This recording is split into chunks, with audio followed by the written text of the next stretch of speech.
ఉత్తరప్రదేశ్ సంభాల్ జిల్లా షాహీజామా మసీదు సమీపంలో చెలరేగిన హింసలో మృతుల సంఖ్య 4కు పెరిగింది. మొత్తం 30 మందికి పైగా పోలీసులు గాయపడ్డారు.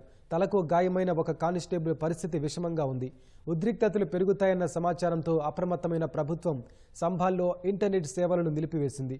12వ తరగతి వరకు పాఠశాలలను మూసివేస్తూ ఆదేశాలు జారీ చేసింది. నవంబర్ 30 వరకు అధికారుల ఆదేశాలు లేకుండా సంభాల్లోకి బయట వ్యక్తులు, సామాజిక సంస్థ లేదా ప్రజాప్రతినిధి ప్రవేశించకుండా నిషేధించింది. ఈ ఘటనకు సంబంధించి 2 మహిళలతో సహా 21 మందిని అరెస్టు చేసి విచారిస్తున్నట్లు పోలీసులు తెలిపారు.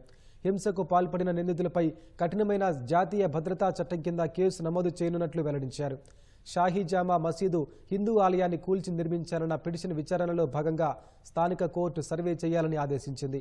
సర్వే కోసం వెళ్లిన అధికారులపై 1000 మందికి పైగా స్థానికులు రాళ్ల దాడి చేశారు. 10కి పైగా వాహనాలకు నిప్పు పెట్టారు. నిరసనకారులను టియర్ గ్యాస్, రబ్బర్ బుల్లెట్లు ప్రయోగించి పోలీసులు చెదరగొట్టారు. అనంతరం సర్వే నిర్వహించారు.